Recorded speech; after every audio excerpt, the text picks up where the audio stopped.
Dan di belakang rumah juga ada makam juga, di depan rumah ada makam juga. Ya kita sebenarnya dikelilingin makam di rumah. Untuk warga sekitar situ nganggep rumah saya sendiri itu angkernya minta ampun. Bener-bener angker katanya. Ya namanya begituan ya. Itu kalau datangnya pelan-pelan mungkin kita nggak takut. Iya benar. Itu datangnya tiba-tiba bek itu langsung satu tampah itu palanya di atas loh mas. Itu badan saking gedenya.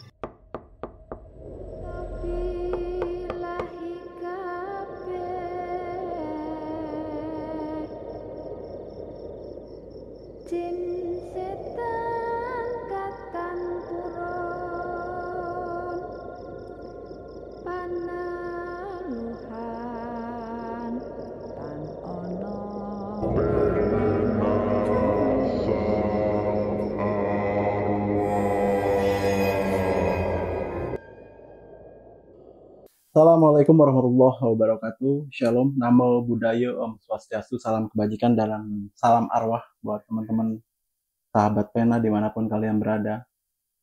Terima kasih sudah menyempatkan mampir di Pena Sang Arwah. Buat teman-teman yang belum support kita, let's go support. Bisa di subscribe, komen, atau share ke teman-temannya biar cerita-cerita misteri ini bisa banyak didengar orang dan insya Allah bisa menjadi manfaat buat teman-teman sekalian. Episode kali ini kita kedatangan tamu Mas Wisnu. Assalamualaikum Mas. Waalaikumsalam warahmatullahi. Mas Wisnu ini teman lama saya. Dia punya cerita. Ini kebetulan di rumahnya beliau sendiri yang di Jawa. Itu tadi kita ngobrol di belakang. Banyak kejadian dan banyak juga sejarah yang ada di rumahnya Mas Wisnu, bener gitu Mas? Iya, bener banget itu. Mas Wahyu maksudnya. Bisa ceritain ya Mas? Itu gimana awal mulanya di rumah itu? Ada sejarah apa di situ dan ada kejadian-kejadian apa di situ? Mungkin Mas Wahyu bisa sharing ya teman-teman. Oke. Assalamualaikum warahmatullahi wabarakatuh. Waalaikumsalam warahmatullahi wabarakatuh. Jadi gini mas, di kampung saya ini emang sebenarnya kampung gimana ya, aneh kalau dibilang aneh sih aneh, dibilang nyaman sih sebenarnya nyaman. Cuman sejarahnya di balik kampung itu sejarahnya sih luar biasa. Dari makamnya Nyai Yekti yang enggak patilasannya itu juga ada di situ, dan di belakang rumah juga ada makam juga, di depan rumah ada makam juga. Ya kita sebenarnya dikelilingin makam di rumah. Dan makam itu para leluhur. Makam-makam keramat, makam-makam para leluhur. Gitu. Jadi kalau untuk sejarah kampungnya makanya dikasih nama, kan desa saya namanya Ki Angkong Rejo. Ki Angkong. Jadi dari bahasa Cina nih sebenarnya. Ki Angkong. Ki Angkong Rejo. Jadi dulu ada beberapa Cina apa namanya? Saudagar, dia pedagang. Itu ada di Sanjono. Nah, ini menyebar luas lah ke sampai ke desa Ki Angkong. Gitu. Nah, desa saya juga yang ngasih nama itu ya orang Cina dulu. Makanya ada Angkong, Ki Angkongnya itu ya. Angkongnya. Ki Angkong itu kan dari bahasa Cina. Gitu. Nah, kalau untuk keunikan di rumah saya sendiri banyak mas, karena untuk warga sekitar situ nganggep rumah saya sendiri itu angkernya minta ampun. Bener-bener angker katanya. Apalagi udah 17 tahun tuh nggak ditempatin. Nggak dijamah orang. Lah mas ini berapa berkeluarga? Saya ada 10 keluarga, semuanya di Jakarta semua. Dan rumah berarti otomatis kosong? Kosong, nggak ada yang nempatin. Wow. Nah di rumah itu tuh gimana ya? Kalau untuk serem ya serem sih mas, tapi gimana ya, saya waktu SMP aja nih, sebenarnya waktu SMP saya tinggal di sana sendiri, orang tua itu ada di Jakarta semuanya. Jadi setiap sore saya kan berangkat ngaji ke pesantren. Nah setiap pulang tuh udah ada yang nungguin di situ mas. Di rumah? Di rumah. Udah ada yang nungguin. Dan itu ya sesosok perempuan yang selalu nungguin di depan pintu, kalau enggak di atas. Jadi samping, jadi rumah nih begini, yang sebelah sini tuh belum ada gentengnya karena dulu dibongkar sama orang tua saya kan, dibongkar terus tinggal ke Jakarta. Itu selalu aja nungguin di atas. Tapi ya mau takut, udah terbiasa. Ya takut ya, sebenarnya takut ya. Iya. Juga gitu. Dia mau tidur di mana kalau kita takut mulu. Gitu. Kalau apalagi ada yang salah satu yang unik Mas di kampung saya. Jadi setiap maghrib itu selalu aja bunyi namanya gamelan. Itu selalu ngelilingin desa. Setelah habis maghrib. Setelah habis maghrib. Itu ada cerita apa dengan si gamelan itu Mas? Kalau untuk ceritanya gini Mas. Jadi di kampung saya itu ada nama makam, salah satu makam TPU sih ini, tempat pemakaman umum. Itu dikasih nama Sidalang. Sidalang. Makanya di kampung saya itu nggak boleh namanya ada kesenian wayang kulit atau wayang golek, itu nggak akan pernah bisa. Karena? Ya karena makam itu udah dikasih nama Sidalang. Kalau ada yang berani, karena dulu sempet ada salah satu orang yang beranggapan dia bisa. Ya bukan beranggapan sih ya, mungkin emang bisa lah. Itu di desa di Kiangkong Rejo itu nekat ngadain wayang. Nekat Mas. Ngadain wayang pas mau peresmian. Jadi pas mau makan-makan gitu, itu bisa makanan tuh pindah semuanya ke makam. Yang bawa siapa itu nggak ada. Pindah ke makamnya Sidalang itu? Sidalang itu. Tuh, makanya di kampung tuh nggak boleh namanya ngadain Sidalang. Nah, di deket Sidalang itu ada sebuah makam, TPU juga, itu dikasih namanya itu Cirojeng. Itu di desa Pringgowijayan itu ada namanya Cirojeng. Nah Cirojeng ini, Cirojeng itu kan istilahnya dia pengiring gamelan buat pemain dalang ini. Nah itulah yang setiap sore itu muter. Nah yang anehnya setiap kita pengen dengerin gitu, kok semakin jauh gitu aja terus. Tapi kalau kita biasa ngobrol sama temen, itu kayak di depan kita, kayak deket, kayak di seberang jalan aja udah, kayak ya jarak 10 meter atau 15 meter gitu. Itu anehnya di situ. Sempet dulu sama orang tua saya, papa itu sempet pengen banget namanya bisa ngelihat Cirojeng ini apa sih sejatinya. Oke. Nah dah kita tungguin tuh di pinggir sawah kita tungguin, kok nggak lewat. Udah kita pulang, balik lagi ke situ. Kalau pas lagi bunyi itu kita balik lagi ke situ. Kita tungguin. Akhirnya ya nggak tahu ya, itu ya wallahu alam lah, nggak tahu. Tapi saya nggak ngelihat, papa yang ngelihat. Bentuknya tuh seperti ini gitu. Saya cuma diceritain aja sama papa. Beneran Pak? Iya. Oh, ya udahlah. Nah, saya penasaran tuh Mas. Saya pengen cariin nih namanya gamelannya nih. Saya pengen cariin namanya gamelannya tuh kayak apa sih? Soalnya wujudnya tuh saya penasaran. Bunyinya tuh kayak anglung, kayak gamelan Jawa ya. Pokoknya macam-macam lah di situ. Ya, karena ada beberapa jenis itu ya. Itu sambil saya nyari belut, saya muter. Ya, nelusurin jalannya mereka lah, karena kata orang-orang di situ itu selalu lewat pinggiran sawah. Kalau pas jalannya selalu lewat pinggiran sawah. Nah, saya telusurin tuh pinggiran sawah. Telusurin. Akhirnya nggak ketemu juga. Tapi ada sesuatu yang aneh di situ. Nah, itu malah di samping rumah Pak D saya sendiri, di depan rumahnya nih. Ada salah satu rimpunan bambu ya. Ada rimpunan bambu. Nah, saya lagi bawa petromak petromak sama pedang buat bacok belutnya. Saya lewat bawahnya nih Mas. Pas saya lewat bawahnya, tahu bambu, namanya satu bambu, ini roboh satu, itu naik lagi. Naik lagi. Saya liatin, tahu roboh semuanya. Dan satu rimpun bambu itu roboh semuanya. Nah di situ saya udah mulai takut kan, rasa takut tuh ada lah di. Wah, orang pas roboh itu tahu berdiri lagi juga. Saya tungguin, emang saya tungguin tuh. Nah ada yang di pinggiran, cuman satu bambu yang gerak goyang.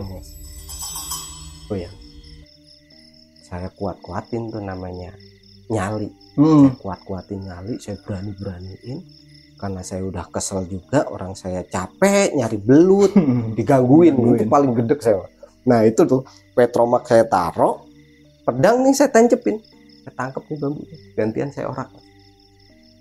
Dia mau percaya nggak percaya ya terserah lah kalau itu. Tapi emang itu saya orak. Tapi dari situ besoknya saya meriang, sakit. Akhirnya dipanggilin sama Mbah Lurah, di situ ada namanya Mbah Lurah, panggilin, diminumin air. Alhamdulillah saya sakit 3 hari. Berarti ada nempel mungkin kali ini Mas? Bukan nempel, apa ya dibilangnya, disentil Mas. Jelas Pak, disentil, bener disentil di situ karena kurang ajar. Dia lagi iseng main di baratnya gitu kan, terus Mas gangguin datang gitu kan. Nah sampai sekarang saya masih penasaran, namanya si rojeng itu tuh apa sih bentuknya, wujudnya tuh apa tuh. Saya masih pengen. Nah Mas, yang saya penasaran itu tadi si dalang dan si rojeng itu ada 2 TPU yang berbeda. Itu histori sebelumnya si rojeng dan si dalang itu sebenarnya mereka pemain dibunuh atau gimana dalam menurut cerita? Kalau menurut cerita sih ya gimana ya, dari situlah udah nggak ada sejarahnya lagi ke atasnya. Hilang, udah hilang begitu aja. Kita cuman tahu bahwa itu ada makam si rojeng dan ada makamnya si rojeng dan si dalang. Karena ini bukan makam keramat ya, bukan. Makam umum ya. Makam umum. Cuman wilayah itu dikasih nama si rojeng sama si dalang. Tempat pemakaman itu tuh dikasih nama si rojeng sama si dalang. Nah di situ udah terputus tuh sejarahnya kayak gimana. Makanya saya penasaran, pengen saya gali. Pengen tahu si rojeng itu apa, terus si dalang itu kayak gimana. Nah dari ceritanya bapaknya Mas atau leluhurnya Mas nggak ada cerita mengenai? Nggak ada, udah nggak ada. Dua tokoh itu tadi nggak ada. Kalau yang ada cerita malah yang di depan rumah saya itu Mbah Nyai Yekti. Mungkin kalau orang kampung saya bilangnya Mbah Nyai Sekti. Nah itu sosoknya. Dari namanya sudah. Sosoknya seorang perempuan. Jadi ceritanya kayak gini Mas. Dulu, zaman dulu tuh di desa Kiangkong itu kebanjiran mungkin bisa dibilang nyampe ya 4 meteran lah. 4 meteran zaman dulu. Hanya makam situ aja yang nggak kebanjir. Area makam situ. Area makam, dan itu posisi air adanya di atas makam.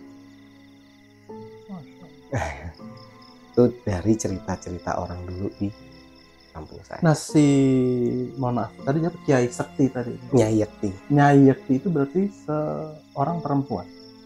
Sosoknya seorang perempuan. Itu dia pejabat desa atau apa dulu? Bukan pejabat. Cuma orang biasa. Cuman orang biasa. Karena dari namanya yang saya tangkap,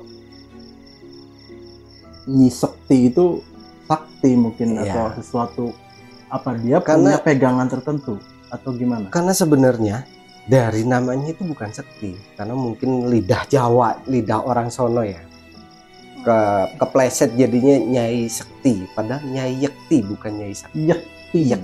Nyai Yekti bukan Nyai Sekti. Tapi emang kalau yang saya tahu orang-orang dulu emang kadang punya sesuatu pegangan. Oh itu jelas kemampuan lebih. Apalagi di desa gitu. Ya.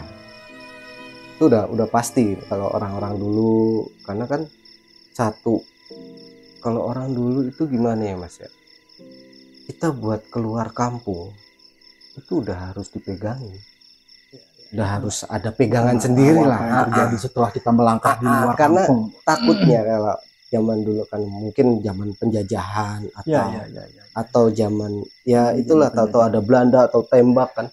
Nah disitulah orang-orang dulu cemas, makanya punya anak ya kita pegangin nih, pegangan entah itu yang dibilang anti tembak atau ya buat kebal-kebal badan mungkin begitu kali ya. Bahasa umumnya ya. Kalau dari zaman dulu mungkin udah wajar, harus mungkin bahkan suatu kewajiban bagi orang tua buat bekelin anaknya mungkin kayak gitu. Nah, pokoknya aneh lah Mas, makanya suatu saat ya buat sahabat-sahabat pena atau tim pena sang arwah ini ya sowan ke sana ya, cobalah main ke sana gitu loh. Coba main ke rumah saya, ke kampung, jadi biar tahu namanya atmosfernya kayak apa ya, auranya di situ tuh kayak gimana tuh, biar tahu gitu loh. Jadi nggak cuman sebatas kita ya berbincang-bincang begini ya kan, biar langsung ke tempatnya langsung gitu loh. Nah yang tadi kan Mas cerita di rumah itu ada makam, kanan kiri depan belakang. Depan rumah itu makam umum. Nah yang makam umum cuman ada makamnya Nyai Yekti itu. Nah di belakang rumah itu ada salah satu makam yang disebutnya Anglung Jiwo, makam keramat Anglung Jiwo. Keramatnya kalau menurut cerita penduduk atau cerita orang-orang dulu itu istrinya peri. Istrinya itu seorang peri, dan peri itu masih sering nongol sampai sekarang masih sering nongol. Dan itu nggak mau dibangun, hanya tumpukan batu bata dan pohon pohon serut itu nggak mau dibangun. Kita bangun pagi, sorenya udah hilang. Bangunannya sudah udah pernah sempat dibangun, udah dibikinin cungkup, kalau orang bahasanya cungkup, itu udah sempat dibikinin cungkup gitu ya, maksudnya untuk memperbaiki itulah gitu kan, biar gimana ya, kelihatan bagus lah gitu ya, rapi gitu, biar kayak dirawat lah. Ini mah bener-bener nggak mau dia, sama sekali nggak mau. Pagi dibangun, udah nungguin tuh bangunan ya mungkin belum kering belum apa, besoknya udah hilang. Genteng-gentengnya udah pindah nggak tahu kemana. Itu udah kejadian kayak gitu. Nah dulu tuh, nah di situ juga ada nih perbatasan antara desa Kiangkong sama Pringgowijaya. Ada salah satu masjid itu namanya Masjid Tiban, Mas. Masjid Tiban. Ada sejarahnya? Ada sejarahnya kalau itu. Sejarahnya ya itu mah menurut orang-orang sekitarnya. Jadi masjid itu tuh nggak ada yang bangun. Tahu-tahu udah ada masjid. Dulu cuman lahan kosong atau kebun kayak gitu, tahu-tahu pagi udah ada masjid. Sampai sekarang masih ada. Dan sempat banyak sih namanya pejabat-pejabat kayak Pak SBY dulu sering sholat Jumat di situ. Jadi karena kan semacam apa ya, petilasan gitu apa gitu. Bukan petilasan sih, ini udah dianggap masjid lumrah kok. Udah sewajarnya masjid, nggak ada yang nganggapnya neko-neko gitu, nggak dikeramatin, masa masjid dikeramatin. Dipakai juga sampai sekarang, masih dipakai. Nah di situ ada yang namanya buat imam pemimpin sholat ya. Itu ada 2 kanan kiri. Masjid itu biasanya 1, kalau di situ ada 2 kanan kiri, dan sebelah kanannya itu dikunci, digembok, nggak boleh. Ruangan tetap kayak langgar gitu ya, buat Ada mimbarnya juga. Ada mimbarnya gitu buat mimpin orang sholat. Sebelah kirinya juga ada. Tapi yang sebelah kanan udah dimatiin, nggak dipakai lagi. Dan Sama sekali nggak pernah sama dibuka sekali sama sekarang. karena nggak boleh. Ada cerita apa di balik? Aduh, kalau itu kurang tahu. Kalau itu saya kurang tahu. Berat itu Mas. Kalau itu saya kurang tahu. Nah, Masjid Tiban itu dari dulu. Nah, yang anehnya lagi kubahnya itu setiap malam Jumat tuh kadang ada, kadang enggak. Sampai sekarang juga kayak gitu. Kalau tetangga-tetangga ada kadang enggak. Itu kan masjid biasanya kota terus atasnya kubah gitu kan. Nah, itu kadang ada, kadang enggak. Hilang gitu maksudnya. Hilang. Kalau orang tetangga-tetangga masjid itu kalau ditanya, lah ini masjid kok nggak ada kubahnya? Paling jawabnya gampang banget kalau orang salah. Lagi main. Udah begitu doang. Lagi main. Itu Ini anehnya. kayaknya kampung lu tuh unik banget. Bener-bener kampung unik banget di situ. Nah, itu zamannya dulu si saudagar Cina ini masuk ke kampung lu. Sampai ada kejadian-kejadian, runtutan-runtutan kejadian, menurut saya dan orang umum sih itu di luar nalar ya. Iya. Apakah itu sengaja atau gimana menurut cerita warga? Sampai kampung itu sangat unik. Kalau untuk saudagar itu kan setelahnya ya Mas. Jadi kejadian itu sebelum saudagar, sebelum dikasih nama desa Kiangkong itu Udah banyak kejadian. udah banyak kejadian. Nah, kalau untuk Nyai Rojeng itu ya gimana ya? Ya saya juga penasaran, bukan situ doang mungkin ya penasaran ya. Saya sendiri penasaran. Gitu. Tapi kalau untuk saat-saat ini itu udah jarang. Udah jarang yang namanya bunyi lagi ini udah jarang. Paling setiap malam Jumat Kliwon. Itu ada ini ya Mas, ada perlakuan khusus nggak di dua makam itu? Enggak sih, biasa aja. Biasa aja. Untuk TPU biasa itu. TPU biasa aja. Karena kan kalau misalnya mungkin ada suatu pengkhususan tiap malam, apa kita berdoa warga kampung di situ, entah berdoa untuk di makam itu atau untuk mendoakan arwah-arwah yang Mas bilang Rojeng dan si Dalang itu enggak ada. Enggak ada, udah. Kalau biasa aja. Jadi karena mungkin ya itu udah TPU tempat pemakaman umum ya kan, nggak dikeramatkan gitu. Padahal dari dua makam itu sumber dari cerita-cerita ada Cidalang dan Cirojeng, bahkan ada suara-suara gamelan setiap habis maghrib itu selalu bunyi muterin kampung. Dan warga situ juga semuanya bisa dengar itu. Nggak cuman satu rumah itu yang dengar, enggak. Semuanya satu kampung mungkin ya. Itu bisa dengar.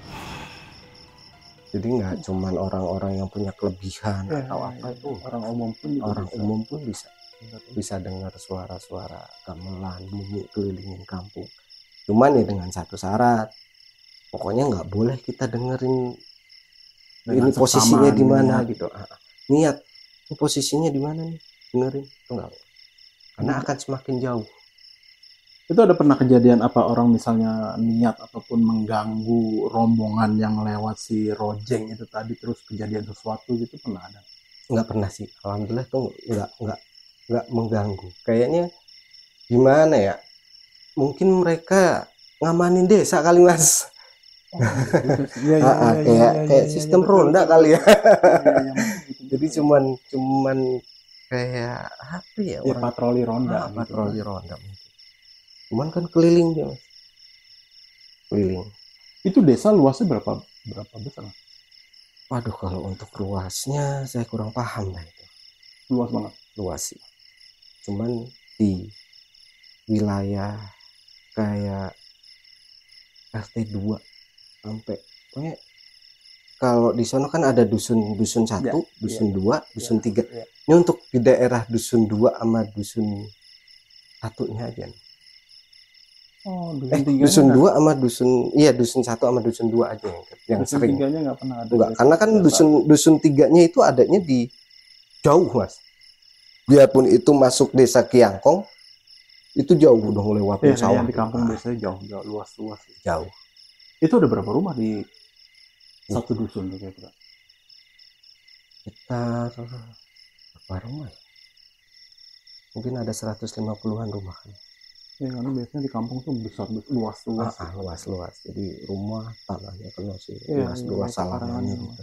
Sekarang aja. Ya pokoknya unik dah di rumah saya itu. Jangankan kok malam ya Mas. Orang teman saya aja nih. Kan saya udah bilangin. Kayak saya di sana nanam kacang baru kemarin sih. Saya nanam kacang di kampung. Nah pas habis manen metikin kacang nih, teman saya pulang ke rumah saya duluan nih. Saya masih di kebun, dia pulang ke rumah karena nggak tahu kebelet mungkin ya di kamar mandi ya. Nah di situ tuh ada yang manggil namanya dan suaranya tuh suara istri saya. Padahal istri saya di Jakarta. Dan itu benar-benar mirip suara istri saya. Akhirnya ya kabur, teman saya kabur nggak jadi, dulu kabur balik lagi ke kebun sambil gemeteran gitu. Oh, pokoknya suara binatang keluar semua dah. Mas, balik lagi ke rumah lu tadi. Lu kan tadi baru cerita ada satu sosok. Yang sepengetahuan lu itu ada berapa makhluk yang bernaung di situ? Banyak sih Mas. Banyak. Karena ada salah satu sosok yang dari rumah Cilandak dulu dibawa ke kampung. Oh. Itu namanya Tuan Hitam.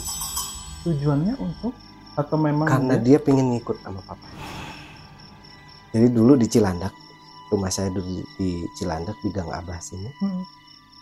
Itu ada salah satu dua sosok makhluk astral itu yang ngikut sama papa. Itu genderuwo. Ikut ke kampung. Jadi yang satu Tuan Hitam sama yang satu Tuan Merah. Yang merah memang warnanya merah. Emang merah dan itu jahat. Itu waduh, om saya jadi banting di kamar. Nah, yang Tuan Hitam ini yang sampai sekarang pun terus nempatin di kampung. Terus jagain di kampung karena ya rumah kosong. Iya. Pengikut papa dari dulu namanya Tuan Hitam. Tapi sejauh ini Mas berhubungan dengan makhluk-makhluk itu ada aura berbeda itu dalam artian apakah itu membawa ke arah positif atau negatif Mas? Selama ini Mas termasuk yang tadi mohon maaf genderuwo tadi ikut ke kampung itu iseng atau apa gitu nggak dia? Kalau untuk iseng mungkin, kalau untuk orang-orang yang sembrono ya Mas, sembrono atau kurang ajar mungkin iseng. Orang-orang yang kurang ajar. Tapi kalau bagi saya pribadi untuk negatif positifnya ya biasa aja sih, nggak ada positifnya nggak ada negatifnya, karena sesuatu yang positif dan negatif itu tergantung orang, pemikiran orang. Sama aja kayak kita belajar ilmu nuragan atau apa mungkin ya, saya juga kurang paham kalau untuk itu. Sebenarnya nggak ada ilmu hitam, nggak ada ilmu putih, tergantung dari niat, tergantung cara penggunaan. Iya. Ya kalau kita mau nyantet aja, istilah kasarnya dukun mau nyantet aja baca bismillah, baca ya ayat-ayat, izin tetap izin namanya di atas mungkin ya. Ada salah satu cerita lagi nih yang seru Mas dulu Mas. Boleh Mas. Saya dulu masih SMP soalnya ini. Saya kan SMP tinggal di sana. Dulu gimana ya? Ini aduh. Serem tapi ya lucu. Serem tapi lucu. Jadi gini Mas. Dulu lagi gila-gilanya togel. Ya, nomor. Nah, dulu kan lagi gila-gilanya togel. Saya berlima nih sama temen saya. Saya 4 orang teman saya nih, ada Tri, ada Agus, Mamo, sama si Agung. Berlima nih. Itu iseng Mas, nyari ya gimana caranya biar dapat 4 angka. Angka 4 angka. Caranya biar dapat 4 angka ya kan. Nah, ya udah akhirnya namanya sesajen itu udah kita nyari mana-mana sampai beli bikin ayam bekakak, udah beli bunga, bakarin kemenyan, itu kita Lengkap seperangkat lengkap itulah ya. seperangkat pakai namanya Tampah itu. tampah. Ya. Nah, kan. Nah, jadi rumah saya kan letter L gini nih, Mas. Iya. Nah, kamar saya itu paling ujung sebelah sini. Jadi kalau mau masuk ke kamar saya ini harus keluar rumah dulu baru masuk. Jadi kayak kos-kosan. Oh iya. Nah, di situ tuh kita masuk, di situ udah ngumpul berlima. Itu namanya sesajen, itu udah di tengah-tengahnya. Nah, itu perjanjian saya berlima nih sama teman saya sampai saya gini, siapa aja yang kabur pokoknya pukulin. Gitu dulu tuh. Pokoknya siapa yang kabur pukulin. Kita udah udah yakin pengen nyari togel, ya harus berani gitu ya kan. Udah masuk ke kamar situ, Mas. Nah, kita bacain doanya. Pintu itu udah kita kunci ya kan. Pintu kita kunci, kita muter bacain doanya, tahu-tahu pas lagi baca begitu, ya namanya begituan ya, itu kalau datangnya pelan-pelan mungkin kita nggak takut. Iya benar. Itu datangnya tiba-tiba bek, itu langsung satu tampah, itu palanya di atas loh, Mas. Itu badan saking gedenya. Itu yang mungkin yang dibilang papa itu namanya Tuhan ketemu. Ya gimana kita udah kaget, semuanya serentak ya kan. Saya kabur duluan. Padahal yang berperjanjian situ duluan. Saya kabur duluan itu. Udah kabur nyampe tetangga udah ngos-ngosan. Nah, teman saya bertiga nih ngikutin. Lah, yang satu mana nih? Tri mana? Saya bilang. Lah, Tri mana? Ya, elah pingsan ini pasti nih gitu. Nah, ini kita berempat ya balik lagi di situ. Angkat si teman saya yang satunya yang pingsan. Ya mau nggak mau. Mas, ini mohon maaf sebenarnya, itu yang tadi yang hitam tadi Mas bilang itu, pada saat Mas ngumpul di tengah kamar itu tadi, detail wujudnya Mas lihat itu? Kalau untuk detail wujudnya sih, untuk mukanya kita lihat itu gimana ya, mata semuanya sih. Kalau untuk mukanya kita nggak lihat, yang jelas mata gede merah dan badan ke bawah itu ya bulu semua. Bulu semua itu. Itu berarti dia marah atau cuma dia iseng sebenarnya? Dia iseng sih sebenarnya. Kalau dia untuk marah sih kayaknya, kalau papa sih dulu pernah cerita sama saya, kalau Tuan itu mah jarang marah, tapi kalau isengin iya. Waktu di rumah Cilandak pun kayak gitu. Pokoknya aduh, kejadian itu tuh bener-bener sampai sekarang saya masih ingat, Mas, karena teman saya sendiri pingsan. Kocak gitu. Mau nggak mau, padahal ya kalau untuk dipikir-pikir lah, saya kan tidurnya di situ. Udah kebiasaan di situ ya. Dan saya tidur sendiri gitu. Masih aja kaget dan lari duluan lagi yang buat perjanjian. Yang bikin perjanjian saya duluan, lari duluan. Ya, itulah keanehan. Ya, unik lah rumah saya. Ya.